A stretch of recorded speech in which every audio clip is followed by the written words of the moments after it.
Good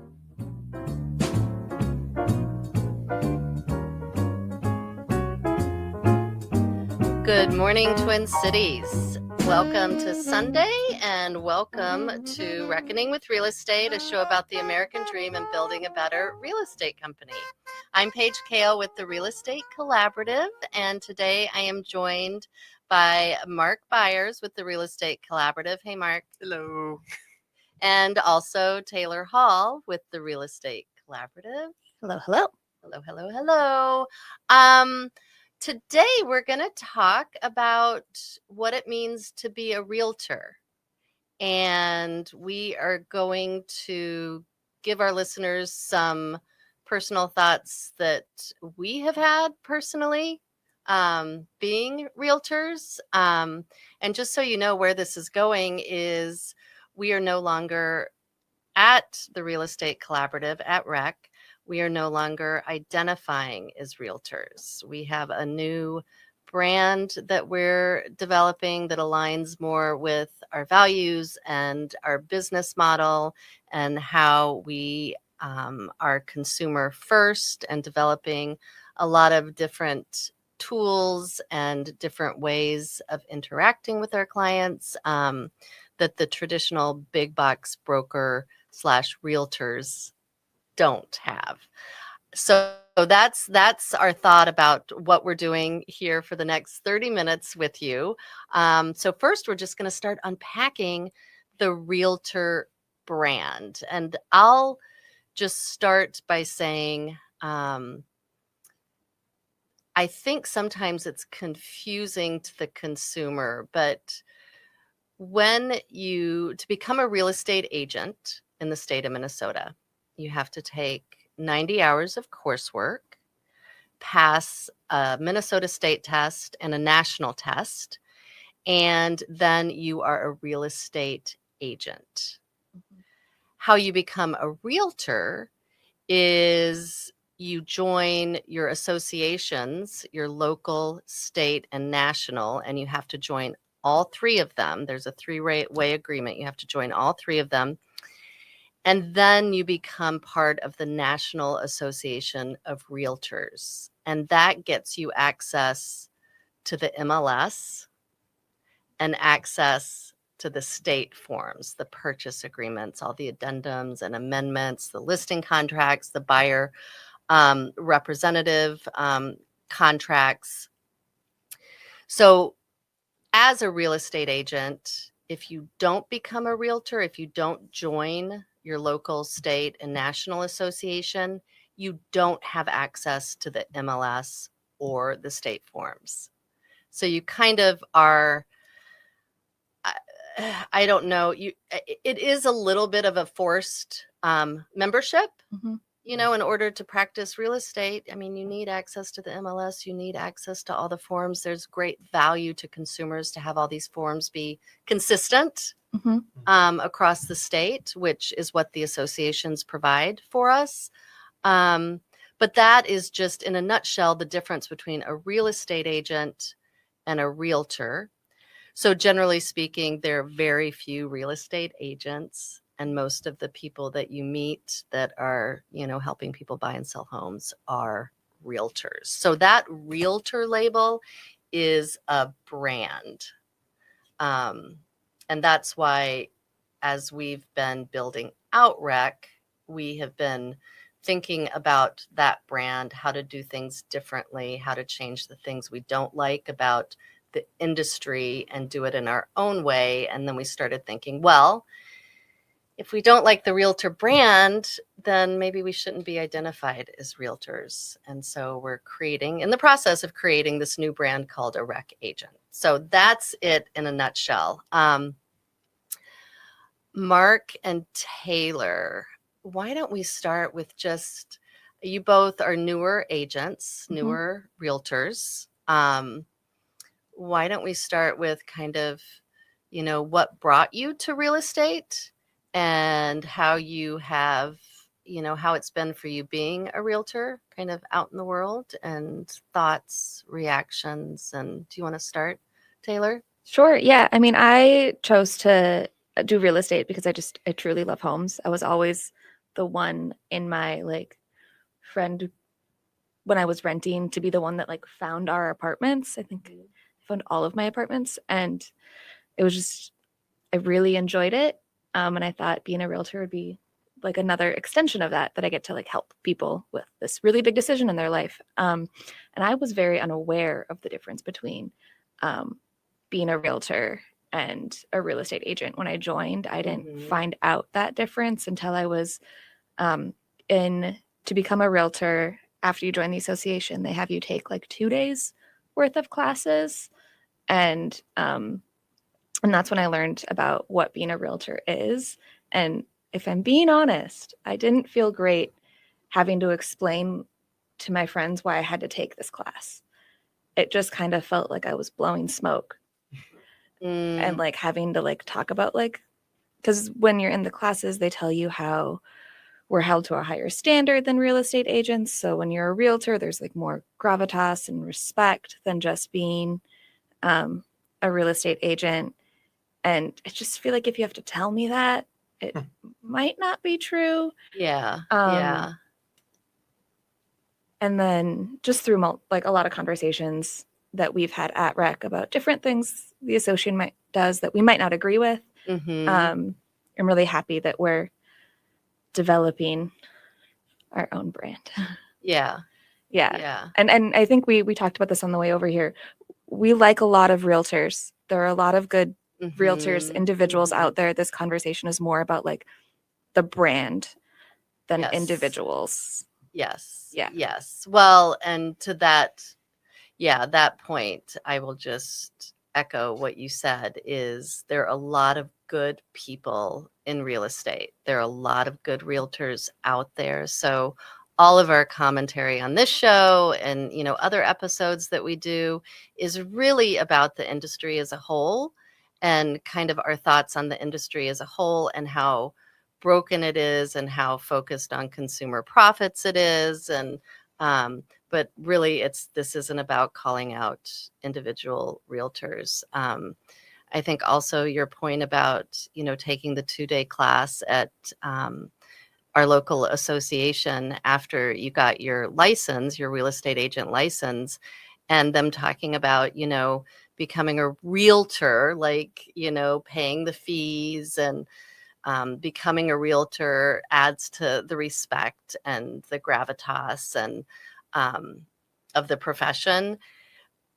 In my experience, it's really just about getting access to the MLS and the forms, I mean, there is the code of ethics, the realtor code of ethics, which we can talk about in a little bit, but I'm not sure. And like you said, I mean, I think it took me years of being in the business before I truly understood. I know it did. Truly understood the difference between a real estate agent and a realtor. And the reality is you can't be a real estate agent only and practice real estate in any state. You have to join the association. So, Mark, how about you? What has your experience been in terms of why you wanted to become a realtor and the journey? Yeah, and I think a lot like Taylor, was just I have a love for homes, and my partner Ashley and I have just been doing, investing in real estate and fixing things up, reselling, and doing a lot of that sort of stuff. So I've thought about it for a long period of time, and a lot of it I would say that kind of kept me from doing it before was sort of the reputation that realtors have out there. Sometimes I don't know if they really have that anymore, but kind of used car salesmen, or I think they still do. Yeah. Making money off people's wealth and assets without giving them much ability or even having much say in how that goes. It's there's a lot of hidden stuff that goes in behind all of that. And I like her, didn't totally realize. I mean, Ashley's mom has been a realtor for a long time, and she sort of explained the need for being part of the associations. I didn't realize that was solely more tied to just having access to forums and MLS, sort of from that standpoint. So when we got here, and that was sort of a requirement to go through, hey, to be able to even do anything, you're going to have to join this, which does have some upfront costs It for does. somebody who's new, trying to just, be helping people in this business. You've got a lot of upfront costs that just keep coming. And so, it's like, what does that cost do when you're thinking through? I've been in business for a long time. Costs that you have, how does that benefit the consumer, right? So, how do we think through a better experience for our consumer, which is either somebody buying or selling a home? Is this service, is this tool that we have access to, give us the best needs? Well, it's a required tool in essence, because we have to have access to these things, where there's so many tools. Everybody wants to sell realtors tools all It's day long. amazing, isn't it, how many emails we get in our inbox in terms of, especially now with AI, like Mhm. all the different tools that, yeah. And I think sometimes new agents, I when I was a new agent, I kind of fell for a lot of it, because I felt like, well, I want to do this, I want to grow my business, so Mhm. I'll buy this tool and I'll buy this tool. And honestly, that's not what grew my business. It just isn't. It was um, being involved in community. It was the relationships that I had, the relationships that I built, and that is still true, 22 years later. And and I will say, talking about access to the MLS and the state forms, after the antitrust lawsuit that the National Association of Realtors lost in 2024, our local association did create a non-member MLS access. So in other words, you can get access to the MLS without becoming a realtor. And it costs money, but it's less than what the association normally charges.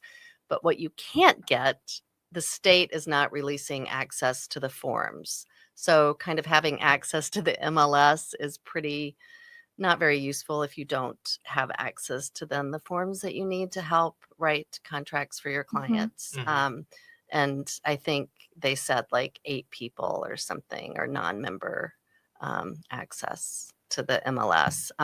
Well, and the tool itself is so built around that connection, because I don't know what it would be like if you didn't have access to be able to pull the forms based on the MLS listings. And like, it would almost be like they've dismantled the tool to make Right. that work, because they're so integrated. Right. It's true. It's true. And yeah, I don't know how that works. Do they just shut off the state forms, the portal, that, transaction desk portal? They might. I don't know how it works, but we are going to head into break, and then we'll come back on the other side and kind of pick up this thought and continue talking about what it means to be a realtor. So we will see you in a few minutes. Ran through the night. Oh, what a sight. Wrecking ball. Welcome back to Reckoning with Real Estate, a show about the American dream and building a better real estate company. I'm still Paige Kale, and I'm here with Mark and Taylor. Hey, guys. Hello. And you can find us at therecolab.com. That's THERE as in real estate, and collab is short for collaborative, COLLAB as in boy.com.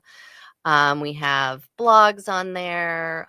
We have tons of information about how we do things differently. It's a great resource if you're just wanting to get to know how we're different.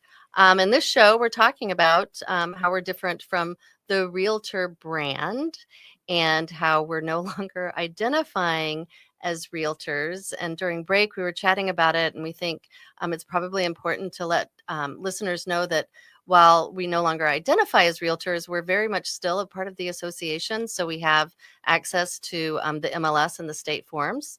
So that's not changing. At some point, maybe we'll try to figure that out. But for now, we're very much a part of the associations. We're very much, I guess underneath it all, we're still kind of realtors. We just don't kind of jive with the realtor vibe and Yeah, and I don't know if I could say this, but I'm going to. It kind of feels like being a part of the mob. yes. I feel like that's what any association feels like to me. It's like Yeah. pay me money and you get some like fringe benefits. Right. Because like we're happy to pay for access to MLS and to the forms. We need those to do our jobs. We want those. But one of the things that we also were chatting about during break is that the associations have huge lobby organizations. And so they're Mhm. lobbying for things that we don't necessarily want them to be lobbying for. So when we're a part of it, they do use our money that we Yes. pay them to do that. And that's, I think, personally one of my big issues with it. Yeah. I will pay for the things I need to do my job, but please don't take my money and advocate for things that I don't want you advocating for. Yep. Yep. I remember one of the very first, when I was starting to get involved with the associations, maybe 6, 7 years ago, and I was at a state association meeting and they were talking about Day at the Capitol because they do a Day at the Capitol, the state association, Minnesota Realtors, every spring around this time. It's coming up. And the president or the CEO at the time got up and talked about our platform and what we were lobbying for.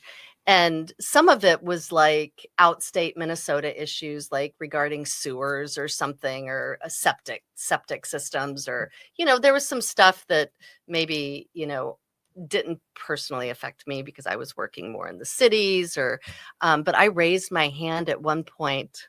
This is how naive I was. This is how naive I didn't realize. I mean, I had thought about the whole mafia scenario, but I raised my hand and I said, "Well, I'd really like to advocate for affordable housing. Can we do that?"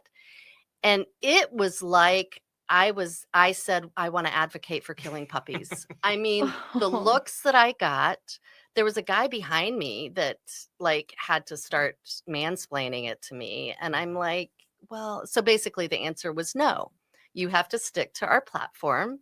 And when you Yeah. go talk to your legislators, if you choose to do that, these are the talking points.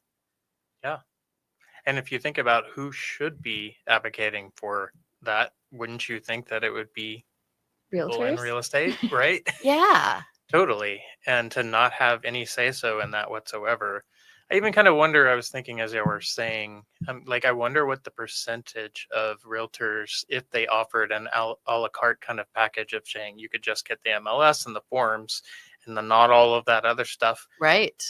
It's got to be way high on ones that would be like, yeah, I need the forms and I need access to the MLS, but I don't really want or to be part of any of that because I don't really have any control over it anyways. Yes. And I think you're right. I think it would be a really high percentage of people who said, we just want to pay for those things. Mm-hmm. Mm-hmm. And as an example, our local association, I think it's like 8,000 members.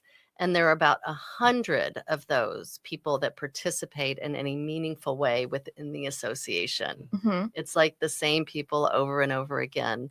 So most people who are members aren't even participating in any of the decisions or anything. And something else you said made me think of, it's not like you just join your local association. You have to join your local association, the state association, and the national association.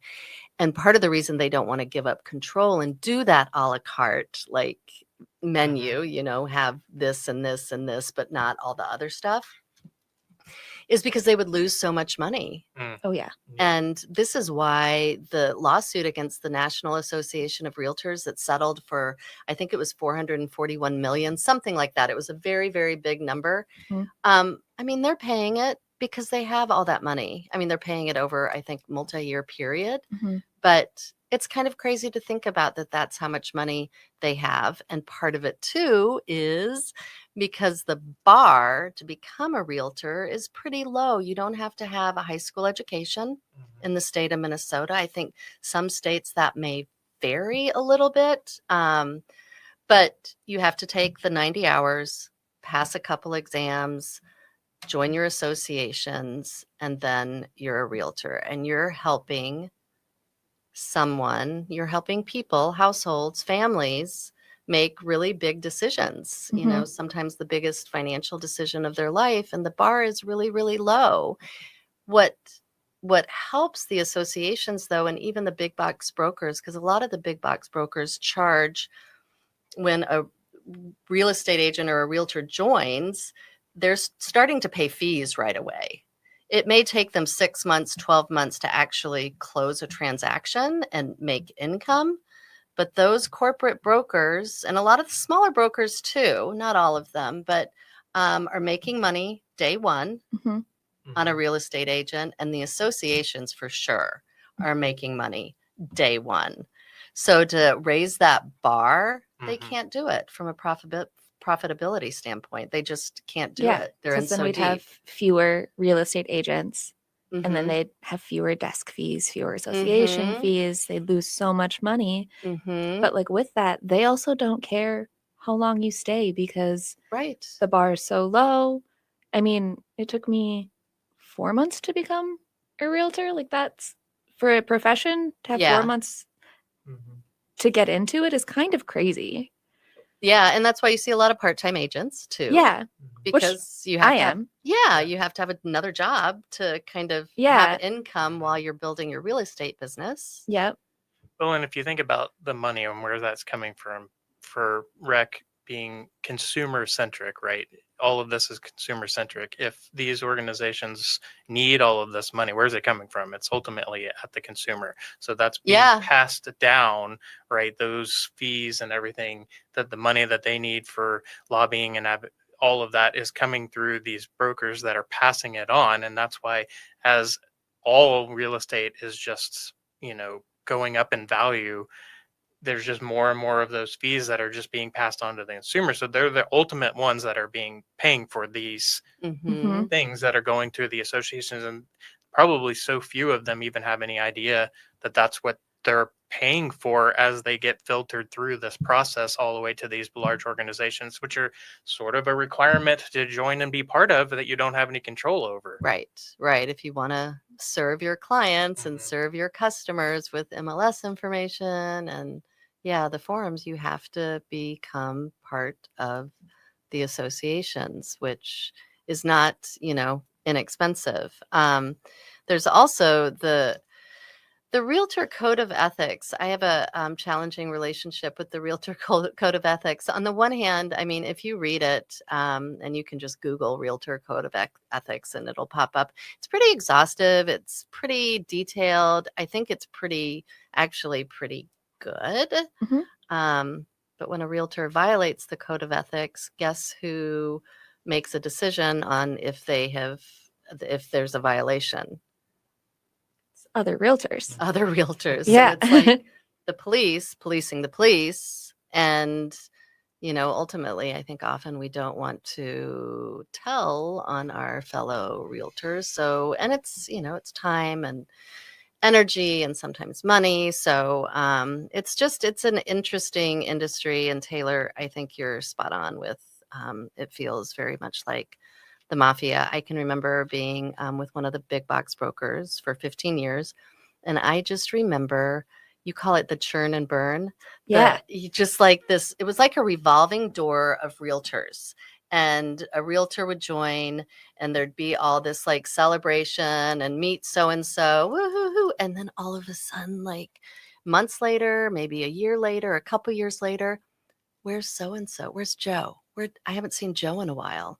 Nobody knows where Joe is. Because the big box brokers don't care if you're necessarily selling because they get your desk fee. Yeah. So I know at REC I have so much support. And I've been so grateful to be here as a new agent because I've never felt alone. And I think that's a big part of why collaborative is in the name, because I really do feel like it's a collaboration of a bunch of people for ultimately transparency, the consumer, fair, more housing, all of that. We're all working together for that purpose, not just to create go to the next transaction. Yeah. And so we're supporting each other all the time in that way. Yeah. And I think it's great that you both joined REC as new agents because you bring a real fresh perspective to the industry, and two, what we're trying to do in a way that I think somebody who's been a realtor for a long time wouldn't bring. So it's been very, very helpful. And the next episode, so I think we've done a pretty good job of unpacking what the Realtor brand is and why we want to do things differently at REC and why we're rebranding ourselves as REC agents, real estate collaborative agents, and really leading with a human first, consumer first focus and transparency, flat dollar amounts, not doing dual agency. There's a whole list of things that we'll talk about on the next episode, so our listeners, fully understand how we're truly building a better real estate company and building a better experience for consumers. Yeah. So I'm looking forward to that. Yes, I am too. So thank you both for making time to be Yeah. here, and we'll see you next time. See you next time. Yeah. Crashing through these walls, take my breath